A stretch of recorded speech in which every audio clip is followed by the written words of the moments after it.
Hello, everyone, and welcome to Raise the Vibe with Liz. I'm your host, Liz Peterson, and today I'm hosting Joe Garner. We're going to be talking all about his new meditation technique. For those of you who aren't familiar with Joe, Joe Garner has dedicated his life to helping others unlock their innate potential through the power of meditation. With a signature practice called 5D meditation, Joe combines timeless meditation techniques with modern insights into brain chemistry and quantum mechanics, showing people how to make profound connections across the world and beyond. Joe, welcome to the show.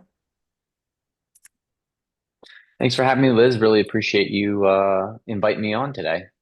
Yeah, I'm looking forward to our conversation. I think this is something that people really need right now. So, what led you to developing 5D meditation? What was your journey to today, doing what you're doing today? Yeah, it's been interesting. So it started out with a back injury. I had kind of hurt my back. I'd ruptured a disc between my L4 and L5. And after going through some, not, I wouldn't say surgery, I got a couple epidurals. The only exercise rehab that I could do was either swimming or yoga. Those were the two options that the doctor gave me. So I tried swimming, absolutely hated it. I cannot swim. I don't like not being able to breathe. So I did that for about 2 weeks and then realized, nope, that's not it. So tried yoga, got into yoga, really enjoyed it. Enjoyed it for the physical aspects for the first 2 or 3 years.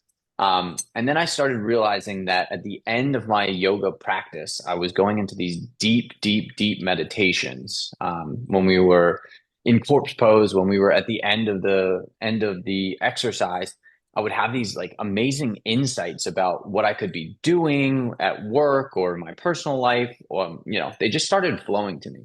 And it took me probably another, I don't know, 6 months to figure out what that was, what meditation actually was. And then once I kind of figured that out, it took me almost a year to get to a point where I found a meditation that I really enjoyed. And it was called Ziva meditation. And it's essentially a spin on transcendental meditation. You've got, yeah, a mantra that is anchoring in you into the present moment. And that was kind of the start of my meditation practice. And then from there, I've played with all the different types of meditation. I've tried transcendental, vipassana. I've done mindfulness meditation. I've done kind of like self-directed manifestation meditation. And I kind of picked and chose from all those different practices what I really liked, what really worked well for me, and put them into this 5D meditation. So it's a little bit of mindfulness meditation. You've got the mantra meditation mixed in there as well. And what's I really enjoy is that it's only between 5 and 10 minutes, once in the morning, once in the evening. What I tell people is like you really want to kind of bookend your busy part of your day, whether you're going to work or you just have your daily requirements that you've got to do. If you can kind of bookend those with this meditation practice, it allows you to kind of reset to go from, all right, I'm in the beta brainwave state for, the next 3 hours, 5 hours, 10 hours, however long that period is. And then I'm getting out of beta, I'm coming back into theta or delta, kind of these slower brainwave patterns that allow you to relax and calm the nervous system and be able to reset yourself. So, yeah, it's just been, kind of figuring out what works, what didn't work. It took me about 7 years to kind of get to this point, and I've put all that information into one pretty simple program to follow. Nice. That sounds wonderful, Joe. And it's nice where you can sort of glean all these different things that work for you and then bring them to others, especially if it benefits you. You kind of want to spread the word. Talk about mindfulness a little bit. I want to break down the different pieces of 5D meditation. And everybody's like mindfulness, mindfulness, mindfulness. Like, what is your interpretation of what mindfulness is? Yeah, for me, mindfulness is expanding the awareness of what's happening inside of your body. So, from my perspective, the body is the communication system, the portal between what we call reality and what we call our reality. So as information is coming into your physical body, what's happening is most of that's being filtered out by your reticular activating system, your default mode network, some of these systems that have allowed humans to exist and to survive for the last 2 million years. But it filters everything else out. It filters that connection to your soul, that connection to your higher self, to the universe, to God. It filters that out because, we don't need that to go get food and to, procreate. You don't need that interaction. But I think that humanity is kind of at this point where we're transitioning from this survival mentality to what I would call thriving or being able to really fulfill what our destiny was as a species. So that's kind of mindfulness, is being able to tune into your body to say, okay, well, here's what I'm experiencing, here's what I'm feeling, separate from just the thoughts that are coming through. Because a lot of people get fixated on the thoughts alone. Their only concern or their only experience of reality is the thoughts that are happening inside of their head. And that's, they've been trained to do that. That was kind of the experience that we had growing up, that, your thoughts are what you are. You are your thoughts. And getting out of that physiological response to the thoughts really helps you discern what is your truth, what is true to you, and what is just these thoughts that are kind of passing through your awareness as you go throughout your day. So yeah, just kind of being aware, breaking that physiological response, that would be, I would define as mindfulness. Nice. I like that description. Thank you for sharing that. And it is true. We can sit there and I'm super disappointed I didn't get my meditation in this morning because usually I do. But for some reason, time just went so fast today, leading up to our interview this morning. And, I sit down in my meditation, you talk about thinking, thinking, thinking. Sometimes I call it think-a-tate. I joke about it with my clients, when I'm, suggesting a meditation practice, and they're like, but my mind, I can't get my mind out of the way. So what have you found that's benefited you in like sort of quieting down the mind and that inner chatter and those thoughts that are going by? What do you do when that's happening to you? That's where that mantra comes in. That's where, when you have this anchor, this mantra that you use, it'll break that thinking process. So what I tell people is, as soon as you start to realize and you start to realize that you're thinking again, that you're what I call having a conversation with yourself. So, you're thinking a thought and then you're responding to that thought with another thought, and it just keeps going on and on and on. As soon as you catch yourself doing that, come back to that mantra, whatever your mantra is. And, I like to use I am as the mantra.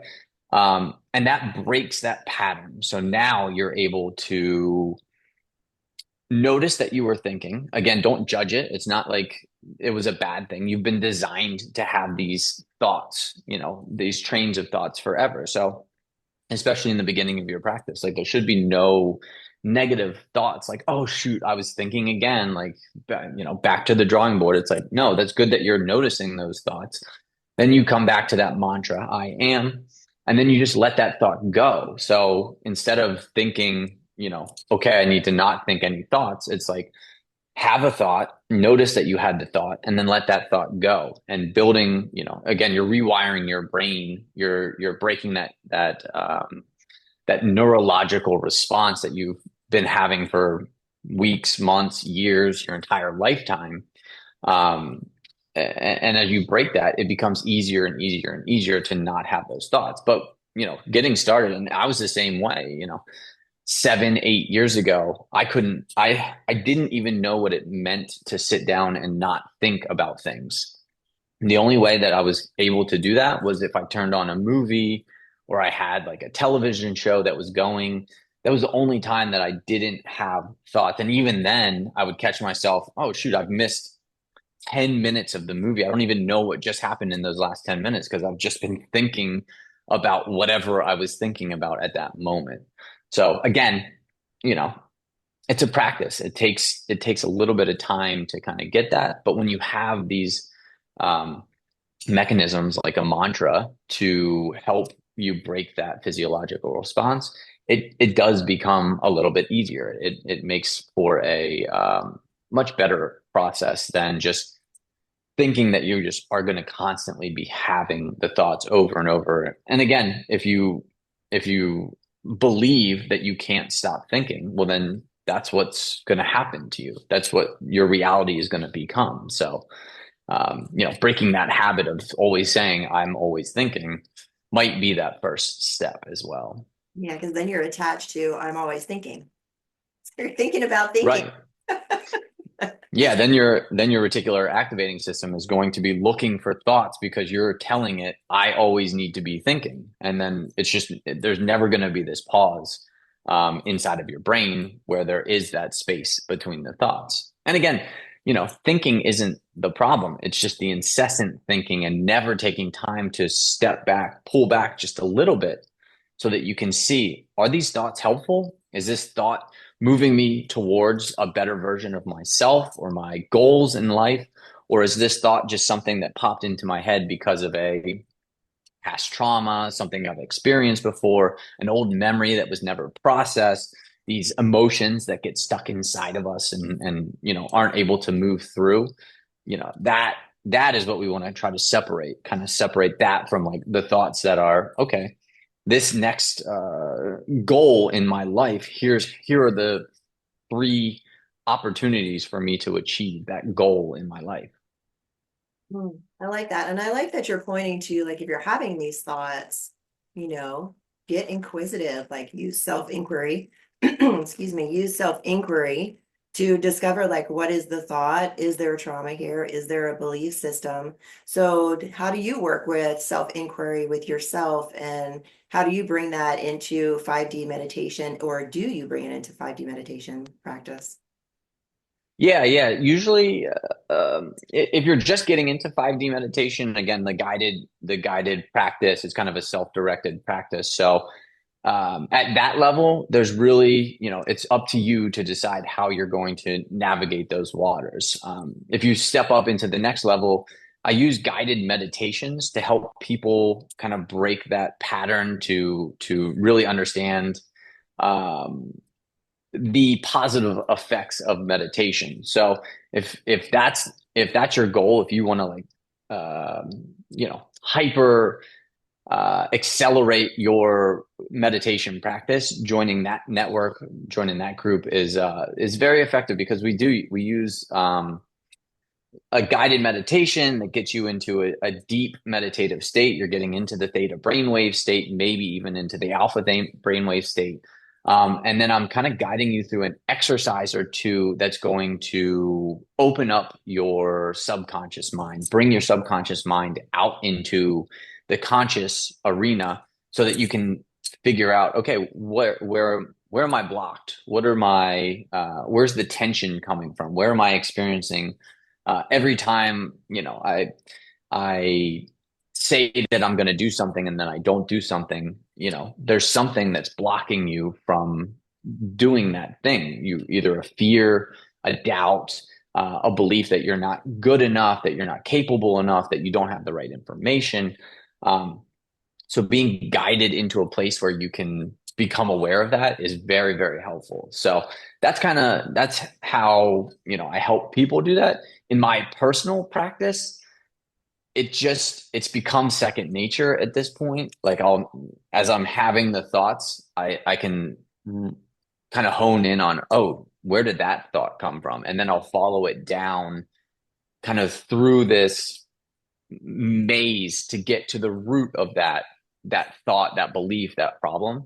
And again, I haven't really taught anybody how to do that quite yet. I've just been, perfecting that on myself right now, but I'm sure down the line that'll be an opportunity for people to, again, follow the origin of that belief, that thought, that emotion, all the way back to, and I've done it before, where I go back to a time where I'm a 5 or 6 year old boy, and I'm in my room, and I'm upset, and I'm crying because something happened to me, and that is, as a 37-year-old, that's guiding me. That's like kind of maneuvering how I'm showing up in the world. And until I go all the way back, deal with that little issue, kind of um, support that child that was sad, upset, frustrated for whatever reason.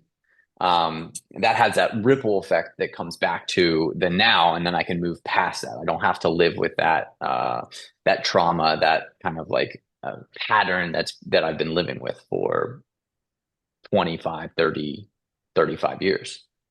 And it's so nice when we can find awareness and kind of follow when something pops up. Oh, what is this? Where might have this come from? And then follow it down to the root and, kind of do a little work around it. I like love shadow work actually. And it's really fascinating when we do allow ourselves to sit and get quiet, what can come up. Because we don't really allow ourselves, in the society as it's built right now, to get quiet and to listen. Usually, people are commenting on how they're not getting enough sleep. And of course, as soon as your head hits the pillow and you get quiet, your mind's going to turn on and want to tell you all the things that it wanted to tell you throughout the day, but couldn't because you didn't take the time to get quiet. Yeah, it's so fascinating. Yeah, that's a great point. Yeah, if you don't have that meditation practice, if you don't have that ability to, communicate with yourself, then yeah, when the first opportunity that comes through, it's going to want to jump out and have, hey, did you notice this? Did you see this? Like, remember when this happened during the day? Let's review that and see if there's anything inside of there. So yeah, it can keep compounding, and the more that you put it off, the more that kind of either self-medicate it or medicate it with other substances, the stronger that's going to be. That was a part of my journey. I kind of ignored those signs. I never gave myself time to think at all during my 20s.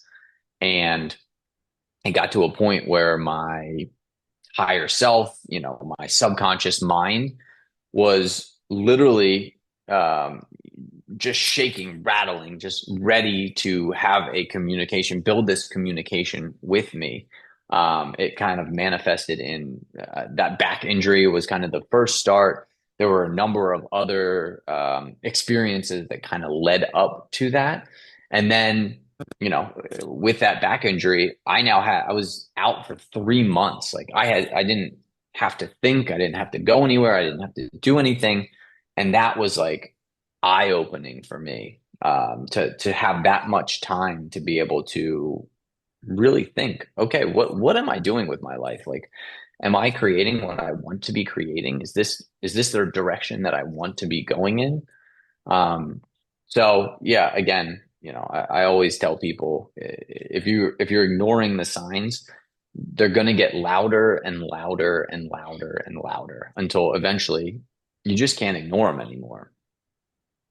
It's so true. And it's so nice to unplug at the end of the day and sit in the peace and quiet, like sit in meditation, just to like take that pause. And I think it's a great way to like kind of disconnect and calm the mind before going to bed too. So you do 5 to 10 minute sits. So talk about why you chose only 5 to 10 minutes twice a day as your meditation practice. Yeah. It goes with being a busy professional. When I was getting into meditation, I had a couple companies I was running. So I didn't have a lot of time. So 5 to 10 minutes was the perfect amount. There's there's minimal benefit by increasing it any longer than that. Usually, and if you have a decent practice, if you can calm the mind within the first 2 or 3 minutes, then you're spending 4 to 8 minutes in that deep meditative state, that theta brainwave state. Um, so, there is benefit to doing it for 20, 30, 40 minutes. Like there's an increased benefit. but the just being able to do it for 5 minutes, you get 75% of that effectiveness right off the bat. And then twice a day, again, the key to that was you're coming out of your sleep, you're waking up, you're getting into your day, you're about to kind of go into that busy part of your day. So if you get yourself into that deep meditative state, and I found this out kind of the hard way. I would meditate at the end of each day, and it wasn't until I started meditating at the beginning of the day that my day started to flow. Like things just started to happen in a much better fashion. I was a lot more calm as I came into work. I was kind of excited to be there again. It really did shift um, my perspective on what I was doing and how I was showing up in the world. So yeah, the morning is just really important to kind of get prepare the mind for what it's about to experience. And then at the end of the day, that is about, kind of letting go of everything that you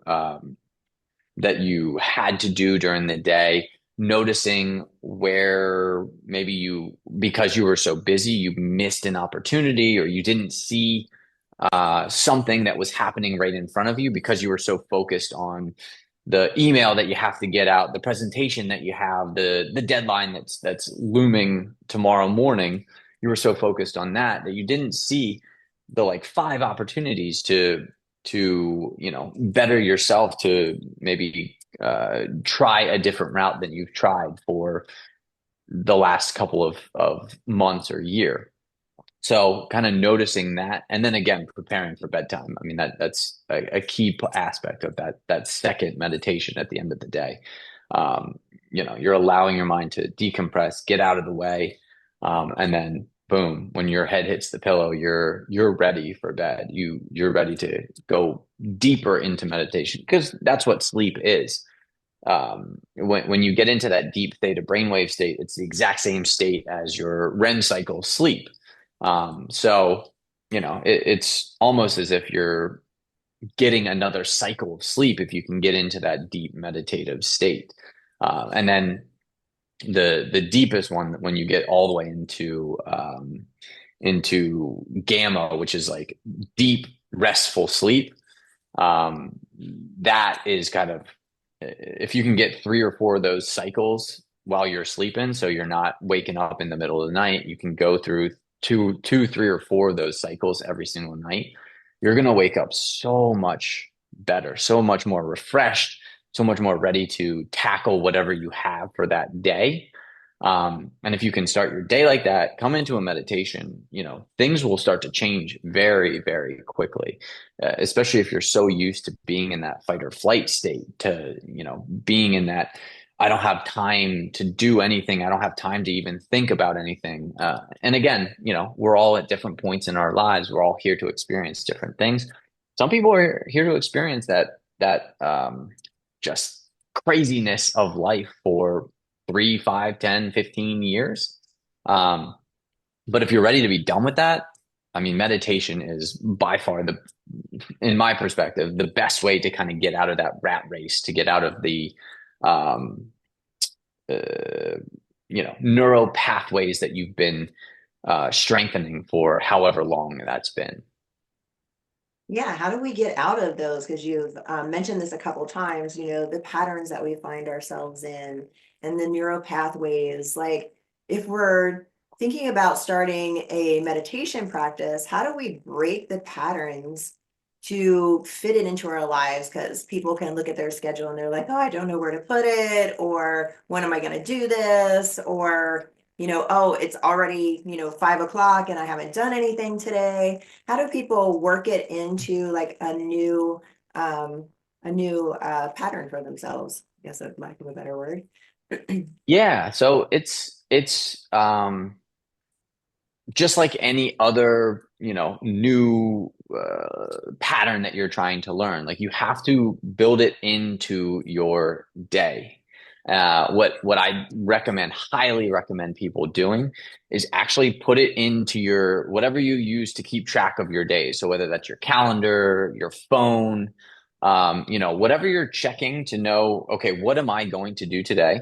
Actually put it in there. Put in 15 minutes, block that 15 minutes out, put it in big red, capitalize all the letters like meditation. That's it. And then again, the practice is only going to be as good as how you do it. So if you are expecting to get a fit body by going to the gym and you go to the gym for 10 minutes twice a week, that's probably not going to get you the outcome that you're looking for. So again, you have to decide, is this going to be a priority for me? And I'm telling you, you will feel better if you do make it a priority. So once you make it that priority, you got 21 days to make a habit stick. And if you can do it for those 21 days now, I'd recommend a month, just throw in an extra week in there just for a good measure. But once you've got that, even after a week and a half, 2 weeks of consistent meditation practice, you're going to actually want to show up to that meditation practice because at that point, you'll have realized I'm a better person after I've meditated in the morning and in the evening. Like I enjoy my life a little bit better. So it goes, you kind of get that tipping point where it's a chore and you're trying to do something new and maybe you enjoy it, maybe you don't, maybe you see the benefits of it, maybe you don't. And then usually it's in that 2 to 3 week range where you start to see the benefits, you start to notice that you're showing up a little bit different, that your days are going a little bit smoother. And then if as long as you're paying attention, like you will want to be meditating, you will want to be experiencing that meditation every single day. And then from there, you can kind of explore the different opportunities. Do you want to do a, hour long weekly guided meditation where you go deeper than those 15 or 10-minute meditations? And that can be an anchor for you during the week. That's kind of a part of the program that I've built is, if you want to get into that deeper meditation, come to these weekly meditations so that again, you're building up all this stress and all this worry throughout the week. You're doing a good job breaking it down each day and kind of getting rid of those stressors and the emotions and the um, you know different feelings that you want to kind of let go of.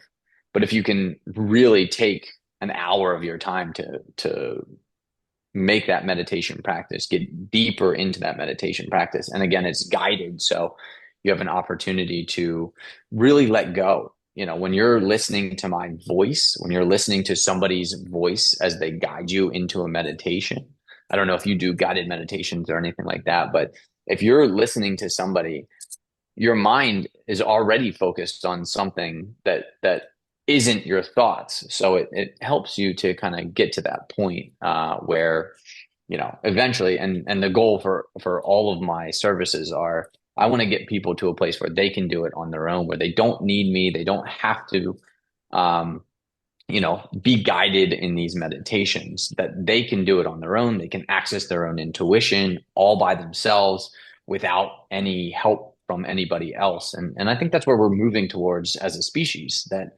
everybody's going to have their own guiding source, their own guiding voice inside of them. They'll be able to access that. And I think from like a collective level, we'll all start to, you know, use our telepathic abilities to be able to kind of communicate what is needed for the species at this point. And I can kind of see that already happening now.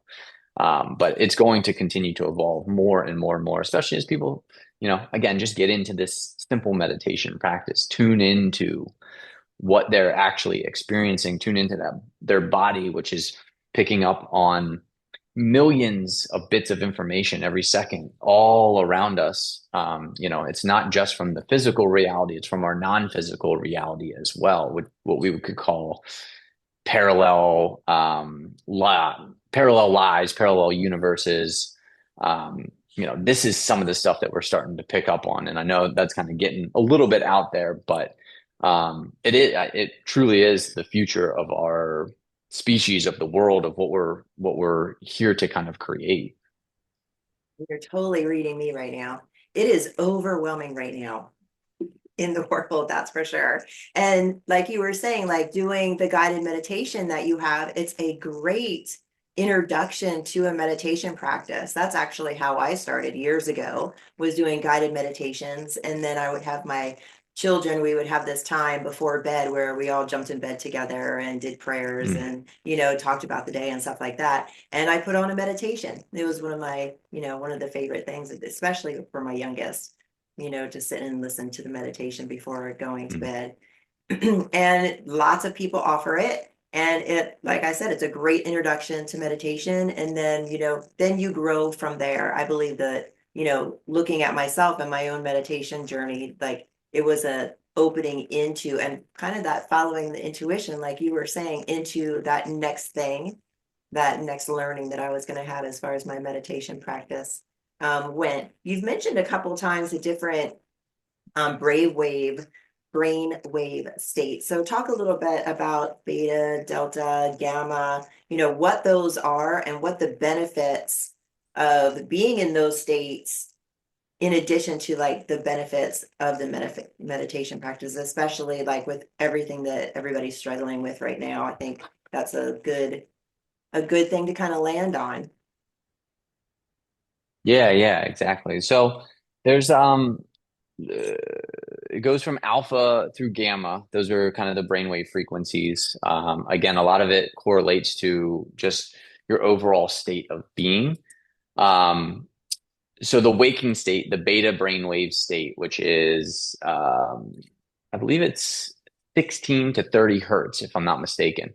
That's like your typical waking experience where you have your consciousness, what you're consciously aware of. That's the only thing that you're experiencing in your reality. So typically, I kind of correlate that to like a five sense existence. You can see, you can hear, you can taste, you can touch. You know, that's it. That's the only experience of your life that you're capable of experiencing in that beta brainwave state. It's really useful. It's useful for keeping us alive. It's useful for you know, making money, for earning an income, for creating, a life that allows you to slow down enough to maybe find these other brainwave frequencies. But that's pretty much it. I mean, it's really, really good for your just kind of everyday existence. But if you're looking for something more out of life, you've got to get out of that beta brainwave state. So what I'm typically guiding people into is the theta brainwave state. So that's going to be 4 to 8 hertz. That's going to be where your intuition comes in. There's a lot of healing effects of getting into that theta brainwave state. Your nervous system goes from the sympathetic to the parasympathetic when you're in the theta brainwave state. So you're turning on your rest and digest. You're able to if you've got injuries in your body can start using energy to heal those injuries instead of figure out where your next meal or, whatever you're doing in your beta brainwave state, all the concerns, the issues, the troubles. So you can focus on that healing a little bit longer. Again, if you can get in that theta brainwave state for longer states, whether that's in your sleep or during, your meditation, um, it's going to have profound effects on your overall health, both mental and physical health.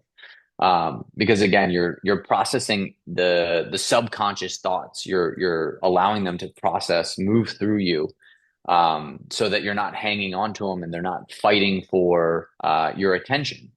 Because when you have these subconscious thoughts that are stuck inside of you, that your intuition is telling you you need to be doing something, but you're just completely ignoring that, it's going to be vying for your attention over and over and over again until it does finally get that attention. And that takes a lot of energy. It takes all the energy away from the healing, from the calm state that you're capable of getting into. So those are the positive effects I think of theta is kind of the healing, the connection to intuition, and then just a deeper sense of connection to something more than yourself, more than like that physical being that you are. So you could call it the soul, the higher self, the universe, God, that connection comes through that theta brainwave state typically. Um, Going slower than that, you've got alpha. Those are kind of the slowest brain waves.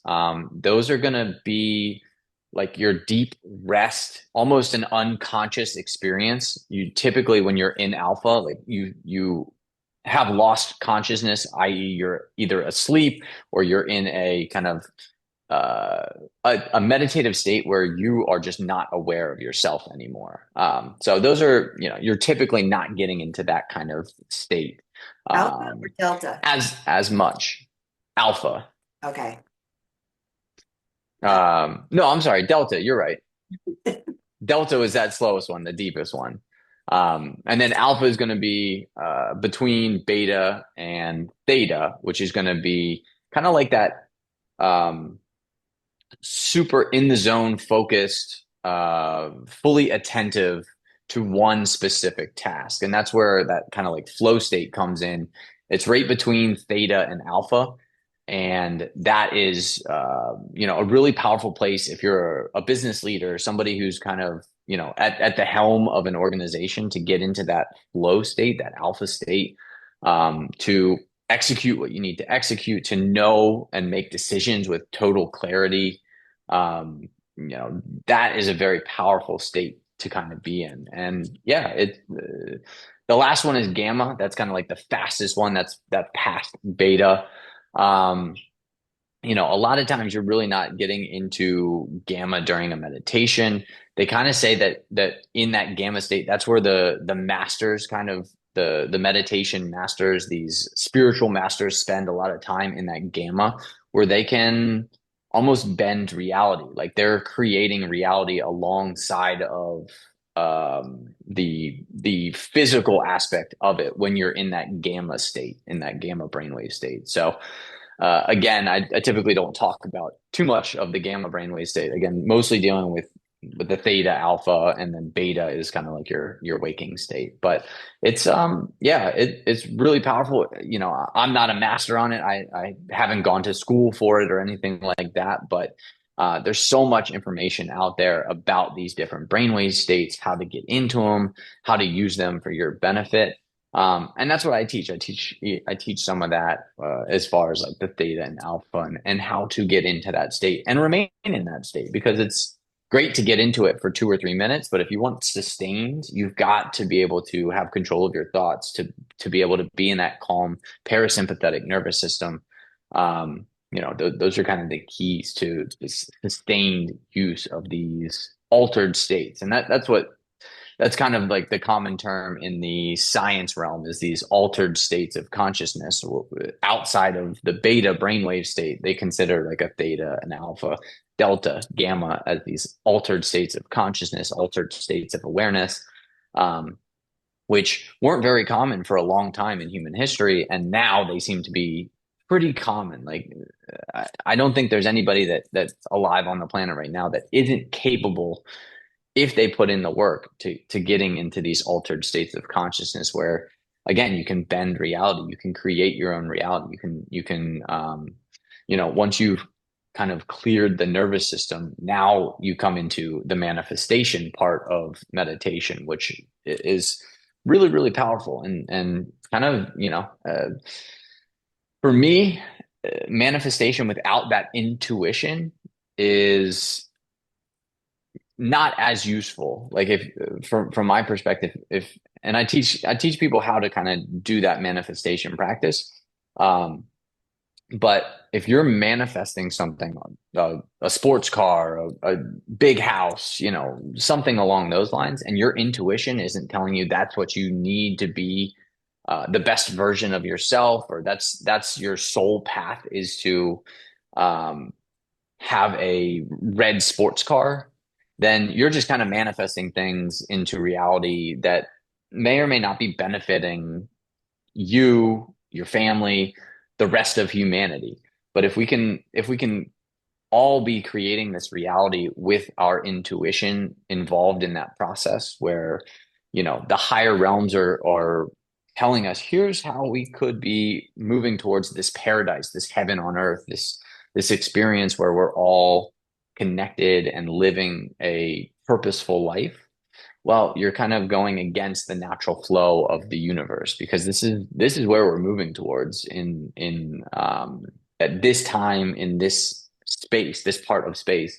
We're moving to this super interconnected flow-like state where we have direct connection to the universe, to God, to our higher selves, and we're able to exist in the physical reality as well and help create it from the ground level, if you may. Yeah, I'm so glad that this conversation is happening around the world now because we used to just live our life. I watched my parents do it.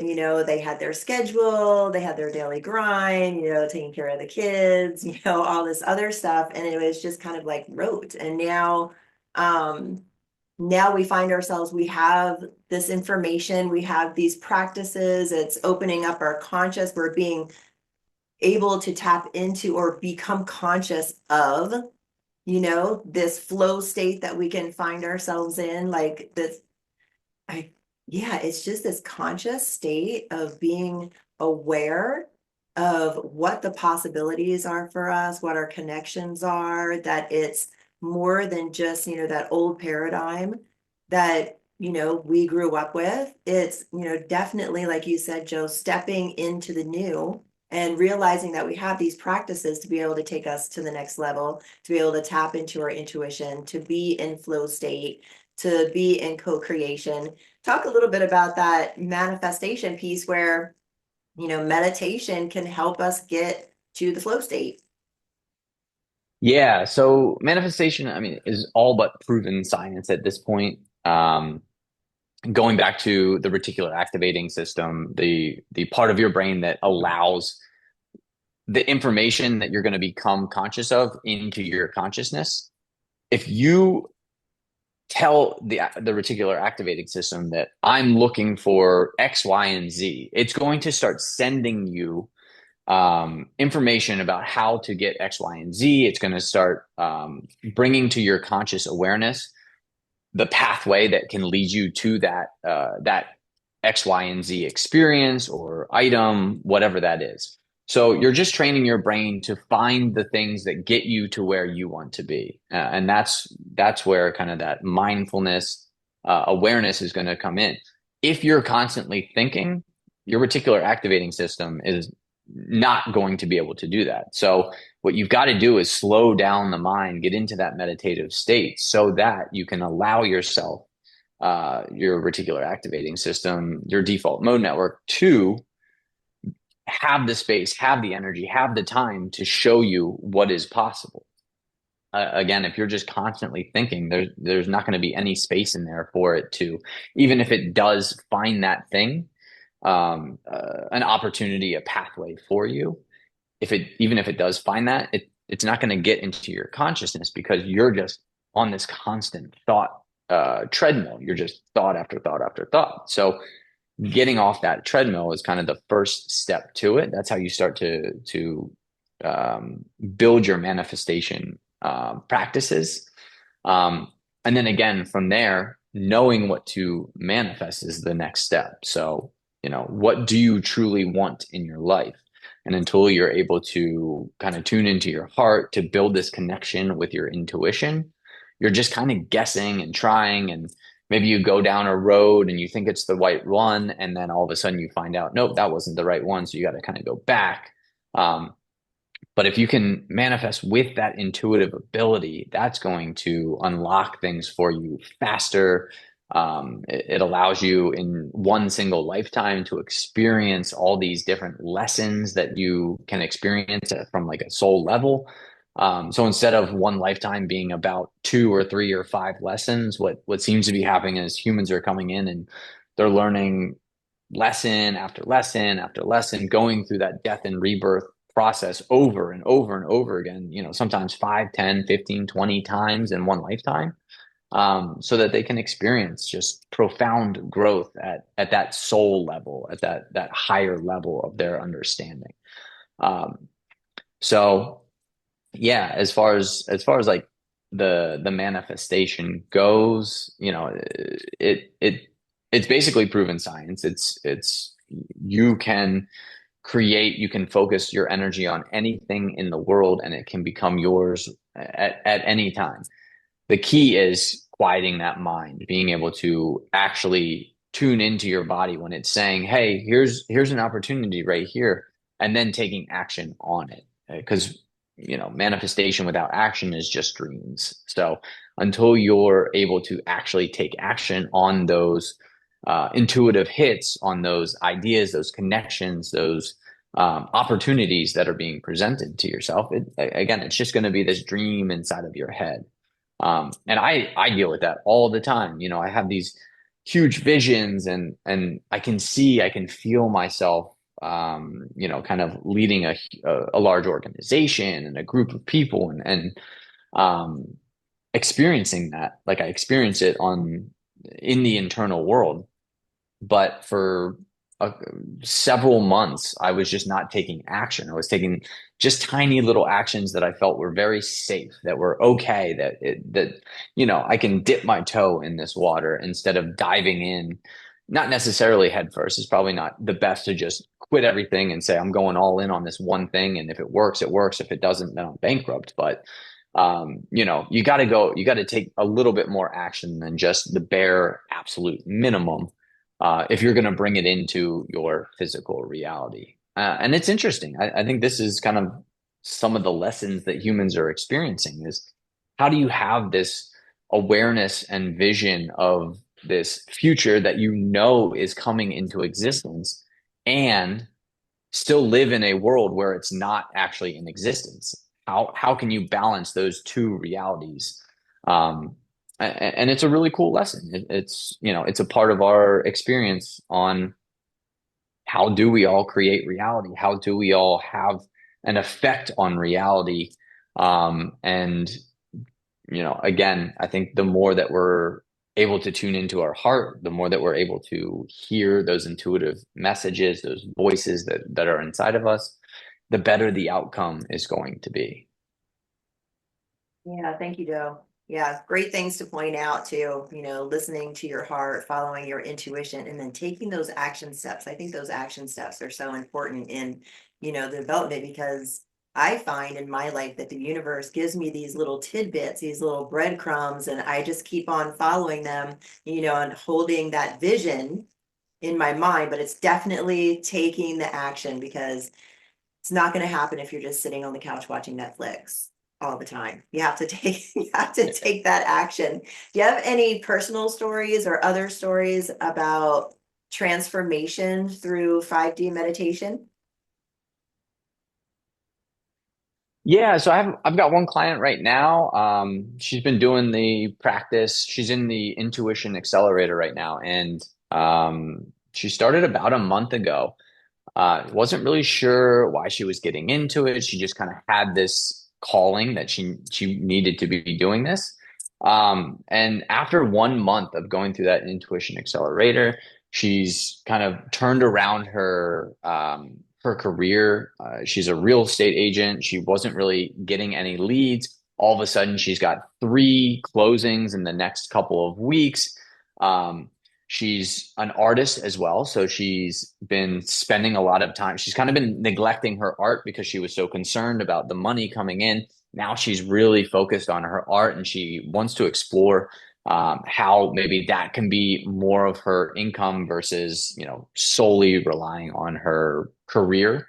Um, and then just the calm and peacefulness that she's experienced. She was very uptight. She was concerned about how everybody was thinking about what her journey has been. She came from a very religious background and getting into spirituality and meditation. Again, meditation has kind of been grouped into this like Eastern religious perspective where I don't think that's necessarily the case. It's just changing the different brainwave states that you're in is all meditation really is. But anyway, she had that concern and now she's completely free from it. She realizes that everybody is on their own path and that judgment against her is just a reflection of the person that's doing the judging.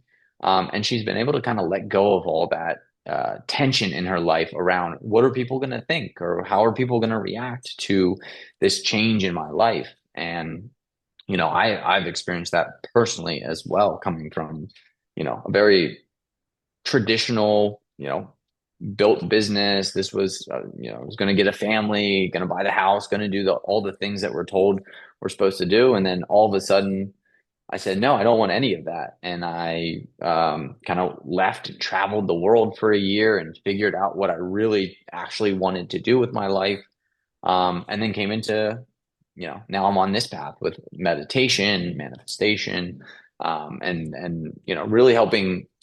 My focus is definitely business leaders, people in the business world, um, create businesses using their intuition, using their heart. Again, the more tools we can get for people to be able to um, not have to spend a majority of their time working to make enough money so that they can eat and live and have a house, I think the better off our society is going to be. So that's been my focus is really trying to create helping businesses kind of build and create with their intuition. But yeah, you know, that client went through this whole experience and all of a sudden everything's kind of shifted around and changed. And obviously she had been doing some work.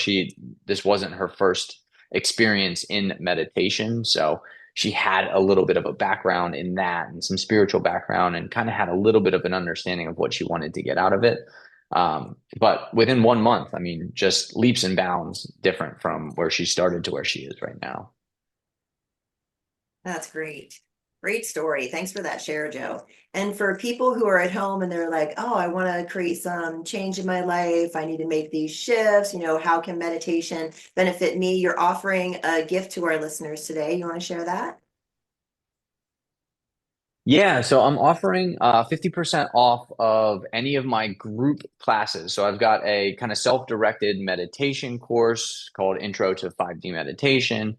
Then I've got the next level up, which is a group guided meditation. So you'll go through that course, and then you'll also get bi-weekly 90-minute calls. So there's some Q&A, there's guided meditation, there's direct access to me.